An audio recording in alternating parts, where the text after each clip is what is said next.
ಭಾರತದಲ್ಲಿ ವಿವಿಧ ಧರ್ಮಗಳ ಜನರು ವಾಸಿಸುತ್ತಿದ್ದಾರೆ. ಅದೇ ರೀತಿ ಭಾರತದ ಚಿತ್ರರಂಗಕ್ಕೆ ಎಲ್ಲ ಧರ್ಮದವರು ಕೊಡುಗೆ ನೀಡಿದ್ದಾರೆ. ಸಿನಿ ಕ್ಷೇತ್ರದಲ್ಲಿ ನಟಿಯರ ಬಗ್ಗೆ ಹೇಳುವುದಾದರೆ ಚಲನಚಿತ್ರಗಳ ಜೊತೆಗೆ ತಮ್ಮ ವೈಯಕ್ತಿಕ ಜೀವನಕ್ಕಾಗಿ ಟ್ರೆಂಡ್ನಲ್ಲಿ ಉಳಿದಿದ್ದಾರೆ.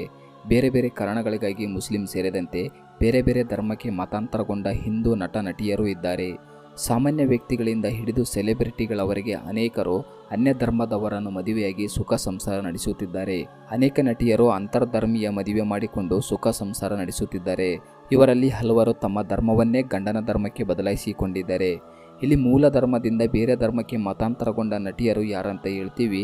ನೀವಿನ್ನೂ ನಮ್ಮ ಚಾನಲನ್ನು ಸಬ್ಸ್ಕ್ರೈಬ್ ಮಾಡಿಕೊಳ್ಳದಿದ್ದರೆ ಈ ಕೂಡಲೇ ನಮ್ಮ ಚಾನಲನ್ನು ಸಬ್ಸ್ಕ್ರೈಬ್ ಮಾಡಿಕೊಂಡು ದಯವಿಟ್ಟು ಪ್ರೋತ್ಸಾಹಿಸಿ.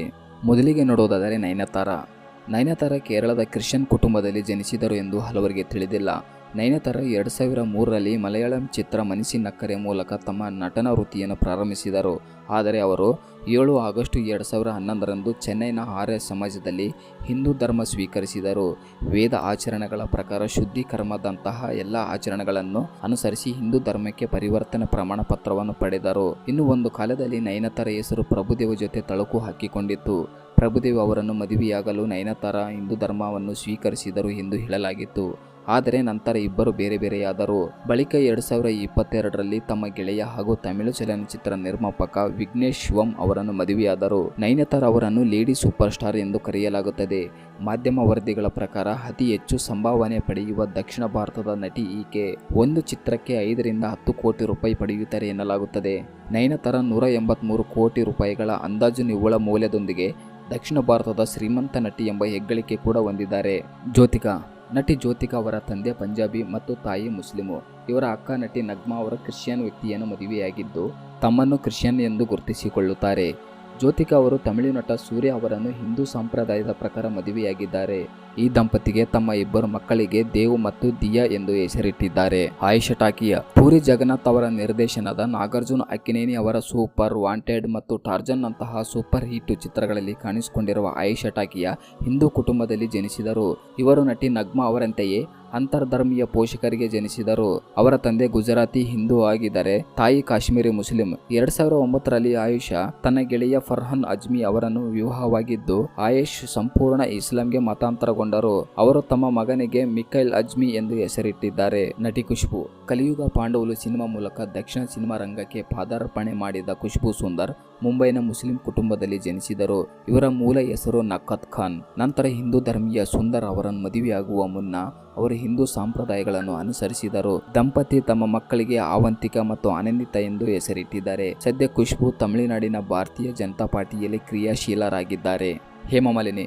ಗೌತಮಿ ಪುತ್ರ ಶಾತಕರ್ಣಿ ಚಿತ್ರದಲ್ಲಿ ನಟಿಸಿರುವ ನಟಿ ಹೇಮಮಾಲಿನಿ ಅವರು ಹುಟ್ಟಿನಿಂದ ಹಿಂದೂ ತಮಿಳು ಅಯ್ಯಂಗಾರ್ ಬ್ರಾಹ್ಮಣರು. 1975ರಲ್ಲಿ ಶೋಲೆ ಚಿತ್ರೀಕರಣದ ವೇಳೆ ಧರ್ಮೇಂದ್ರ ಹಾಗೂ ಹೇಮಮಾಲಿನಿ ಪ್ರೀತಿಯಲ್ಲಿ ಬಿದ್ದರು. ಧರ್ಮೇಂದ್ರಗೆ ಅದಾಗಲೇ ಮದುವೆ ಆಗಿತ್ತು. ಧರ್ಮೇಂದ್ರ ಪತ್ನಿ ಪ್ರಕಾಶ್ ಕೌರ್ ಅವರನ್ನು ವಿಚ್ಛೇದನ ನೀಡಲು ನಿರಾಕರಿಸಿದರು. ಅಲ್ಲದೆ ಹಿಂದೂ ಧರ್ಮದಲ್ಲಿ ಒಂದು ಮದುವೆಯ ನಂತರ ಇನ್ನೊಬ್ಬರನ್ನು ಮದುವೆಯಾಗಲು ಸಾಧ್ಯವಿರಲಿಲ್ಲ. ಹೀಗಾಗಿ ಧರ್ಮೇಂದ್ರ ಇಸ್ಲಾಂ ಧರ್ಮಕ್ಕೆ ಮತಾಂತರಗೊಂಡು 1980ರಲ್ಲಿ ಹೇಮಮಾಲಿನಿಯನ್ನು ಮದುವೆಯಾದರು. ಬಳಿಕ ಹೇಮಮಾಲಿನಿ ಕೂಡ ಮುಸ್ಲಿಂ ಧರ್ಮಕ್ಕೆ ಮತಾಂತರಗೊಂಡರು. ಹೇಮಮಾಲಿನಿ ಮತ್ತು ಧರ್ಮೇಂದ್ರ ಅವರಿಗೆ 2 ಮಕ್ಕಳಿದ್ದಾರೆ. ಶರ್ಮಿಳಾ ಠಾಗೂರ್. ಹಿಂದಿ ಮತ್ತು ಬಂಗಾಳಿ ಚಿತ್ರರಂಗದಲ್ಲಿ ಫೇಮಸ್.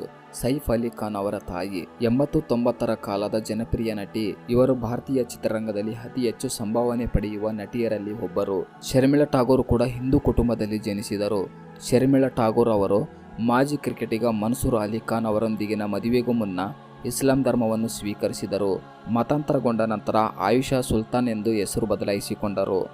ಅಮೃತಾ ಸಿಂಗ್. 80ರ ದಶಕದಲ್ಲಿ ಅನೇಕ ಸೂಪರ್ ಹಿಟ್ ಚಿತ್ರಗಳಲ್ಲಿ ನಾಯಕಿಯಾಗಿ ಕಾಣಿಸಿಕೊಂಡಿರುವ ಅಮೃತಾ ಸಿಂಗ್ ಕೂಡ ಹಿಂದೂ ಕುಟುಂಬಕ್ಕೆ ಸೇರಿದವರು. 1991ರಲ್ಲಿ ಸೈಫ್ ಅಲಿ ಖಾನ್ ಜೊತೆಗಿನ ಮದುವೆಗೂ ಮುನ್ನ ಆಕೆ ಇಸ್ಲಾಂಗೆ ಮತಾಂತರಗೊಂಡಿದ್ದಳು. ಮಮತಾ ಕುಲಕರ್ಣಿ. 90ರ ದಶಕದ ಪ್ರಸಿದ್ಧ ನಟಿ ಮಮತಾ ಕುಲಕರ್ಣಿ ಕೂಡ ಹಿಂದೂ ಕುಟುಂಬದಲ್ಲಿ ಜನಿಸಿದರು. ಪ್ರೀತಿಯಿಂದಾಗಿ ಆಕೆಯು ಮುಸ್ಲಿಂ ಧರ್ಮಕ್ಕೆ ಮತಾಂತರಗೊಂಡು ನಂತರ ಮದುವೆಯಾದಳು. ಆದರೆ ಹಿಂದೂ ಆಕೆ ಬಗ್ಗೆ ಯಾವುದೇ ಸುದ್ದಿ ಇಲ್ಲ. ಎ.ಆರ್. ರೆಹಮಾನ್. ಹಿಂದೂ ಕುಟುಂಬದಲ್ಲಿ ಜನಿಸಿದ ಎ.ಎಸ್. ದಿಲೀಪ್ ಕುಮಾರ್ ನಂತರ ಅವರು ಇಸ್ಲಾಂಗೆ ಮತಾಂತರಗೊಂಡರು. ಹೆಸರನ್ನು ಎ.ಆರ್. ರೆಹಮಾನ್ ಎಂದು ಬದಲಾಯಿಸಿದರು. ಆಸ್ಕರ್ ಪ್ರಶಸ್ತಿ ಪಡೆದ ಭಾರತೀಯ ಸಂಗೀತ ಸಂಯೋಜಕ ಮತ್ತು ಗಾಯಕ 23ನೇ ವಯಸ್ಸಿನಲ್ಲಿ ತಮ್ಮ ಕುಟುಂಬದೊಂದಿಗೆ ಇಸ್ಲಾಂ ಧರ್ಮಕ್ಕೆ ಹೋದರು. ಇದು ನಾಟಕವಲ್ಲ. ನನ್ನ ಕುಟುಂಬವು ಪ್ರತ್ಯೇಕಗೊಳಿಸಲಾಗಿತ್ತು ಮತ್ತು ಸೂಫಿಸಂ ಪರಿಕಲ್ಪನೆಗಳು ನನ್ನ ಮೇಲೆ ಪ್ರಭಾವ ಬೀರಿದಾಗ ನಾನು ಇಸ್ಲಾಂ ಧರ್ಮವನ್ನು ನಂಬಲು ಪ್ರಾರಂಭಿಸಿದೆ ಎಂದು ಹೇಳಿದ್ದಾರೆ ರೆಹಮಾನ್.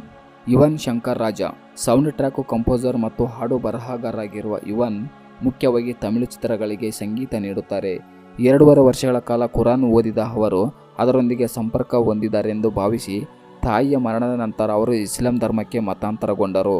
ಮಹೇಶ್ ಭಟ್ ಭಾರತೀಯ ಜನಪ್ರಿಯ ಚಲನಚಿತ್ರ ನಿರ್ದೇಶಕ ಮತ್ತು ನಿರ್ಮಾಪಕ. ನಟಿ ಆಲಿಯಾ ಭಟ್ ಅವರ ತಂದೆ ಸೋನಿಯಾ ರಜ್ದಾನ್ ಅವರನ್ನು ಮದುವೆಯಾಗಲು ಇಸ್ಲಾಂಗೆ ಮತಾಂತರಗೊಂಡರು. ವರದಿಗಳ ಪ್ರಕಾರ ಮಹೇಶ್ ಭಟ್ ಇಸ್ಲಾಂ ಧರ್ಮವನ್ನು ಆಚರಿಸುತ್ತಿಲ್ಲ. ಮಹೇಶ್ ಭಟ್ ತಂದೆ ಹಿಂದೂ ಹಾಗೂ ತಾಯಿ ಗುಜರಾತ್ ಮುಸ್ಲಿಂ ಆಗಿದ್ದಾರೆ.